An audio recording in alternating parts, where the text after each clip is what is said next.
Hello, my dear friend. As I introduced in the course description, the major objectives of this course is to help you to understand better of yourself through Chinese traditional culture, as shown in our course title. So our concern is whether you have developed a kind of awareness of your concrete living being and the tendency for developing another version of yourself. We have dialogue section at the end of each chapter. The purpose of it is to generate dynamics of discussions and even debates. And we think that our course is open to people from a different cultural background. So we feel kind of obliged to provide international perspective on some key issues included in Chinese philosophy, like humaneness, sincerity, reciprocity, loyalty, and filial piety, etc. Today, I have my favorite student in the studio to join us, and her name is Robia, and I will give her a chance to introduce herself shortly. She has also got a very beautiful Chinese name. I'm sure she will tell you later. But before that, I would like to take this opportunity to express my thanks to her. She is one of the most talented students from Belt and Road countries in CUC. I'm so lucky to have her as my graduate student. Her interest in and understanding about Chinese philosophy, especially Confucius teaching, is very impressive and sometimes even insightful. I learned a lot from her responses to my teaching, so we mutually inspire each other. So now, Robia, could you take the chance to introduce yourself to our audience? Thank you so much for having me. And hello everyone, I am Rabia Ahmed and I'm a graduate student at CUC.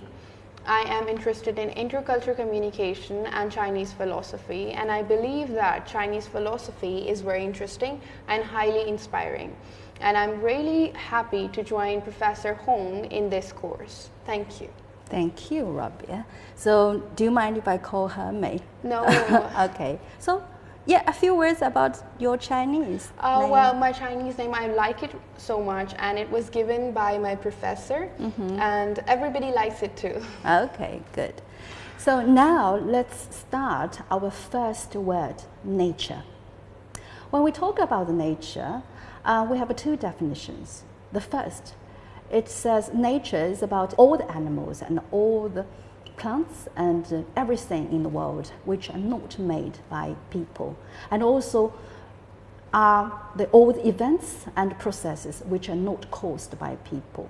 So this is like nature in this cosmic world, okay?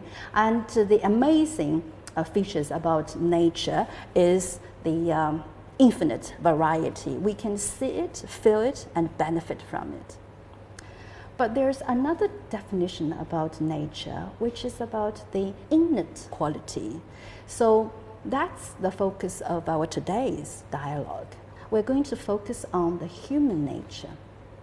So my first question to Hermei is, what is the nature of nature? And what is the nature of human beings? Yes, could you please? Yeah, sure.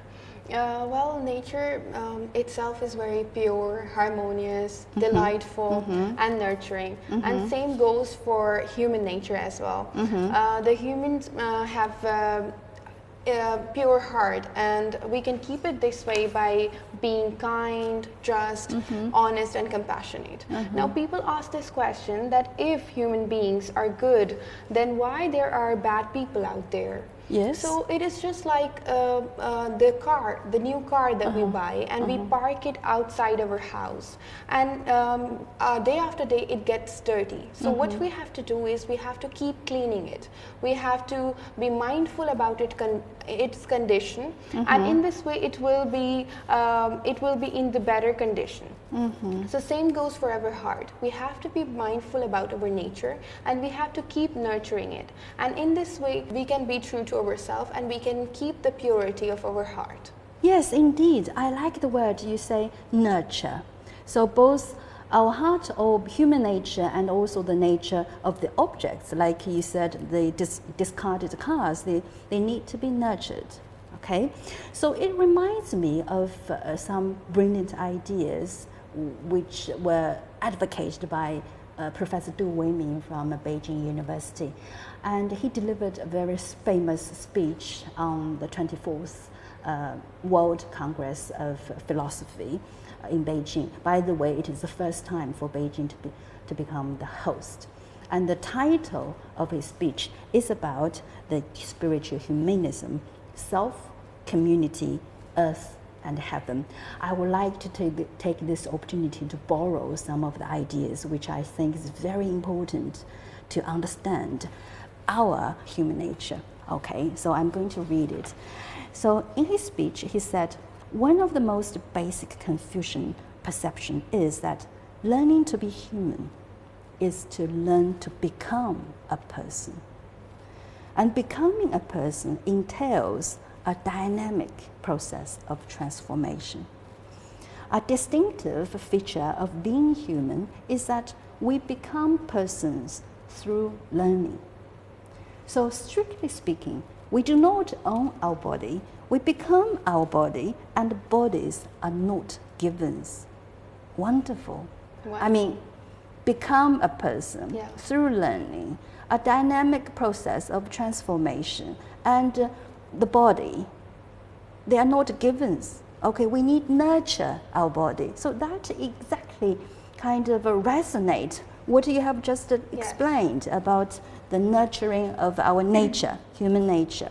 So I would like to hear more of your comments about this idea. Yeah, this idea by Dr. Du Weiming is great, and I think this idea focuses on the idea of learning, and it emphasizes on the process of learning, which actually means that every human being has the tendency to become a better person, and this can be done by adopting some process of learning, and this can be like, it can be said with a simple example that the seed of goodness is in the heart of human being, and what we have to do is we have to nurture it, and it will blossom with time, and we can nurture it with the help of learning, with the help of reading, and making ourselves more acknowledged about the phenomena around us.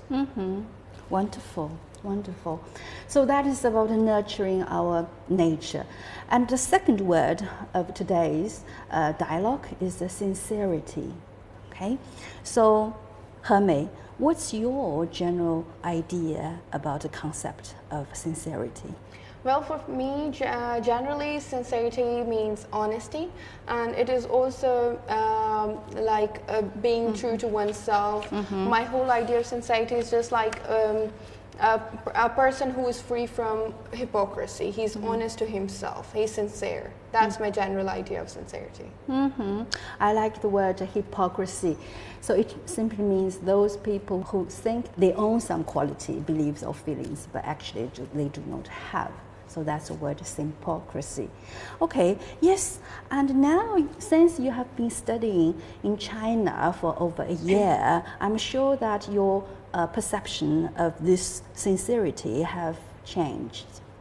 Is that true? It is true. Especially after reading Confucius' teaching. It is true, because when I started reading about Confucius' teachings, Confucius' ideas, my understanding got better. Initially, I used to think that sincerity is all about being loyal, being honest to people around you, and then I realized that sincerity is a personal term. It is something like it starts from individuals. It starts within. And we have to know our true nature, and when we know our true nature, we can develop it. We know it. We know what kind of people we are. So it's completely different than what I used to think before. The true nature, true self. Okay. So, and then how do you relate the sincerity to the self-cultivation? Yeah.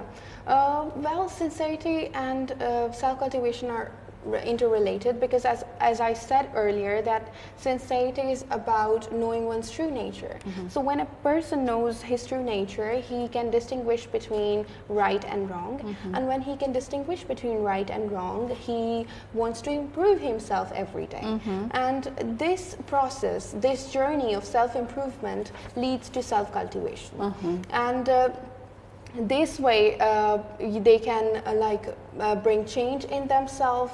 And this also reminds me of a book of poetry. Like in book of poetry, it is being said that a person with imposing personality is like a jade. Cut and filed and carved and polished. So cut and filed refers to the process of learning, and carved and polished refers to self-cultivation. Indeed, cutting and file and polishing, and we are going to talk more about the 君子 and self-cultivation. We have that famous sentence. And self-cultivation brings about dignity and broad-mindedness as well. Because, and this has been true for some great people in the world. They have used self-improvement and they have become successful in all spheres of their life. And let's take an example of Steve Jobs. The founder of the Apple company, and he used to wake up every day in the morning, and he used to see himself in the mirror, and he wanted to be better every day.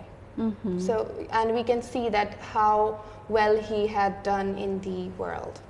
Wow, that's a very good example to set a kind of model for ordinary people like us. If he can make it, and we can as well. Make it too. Okay.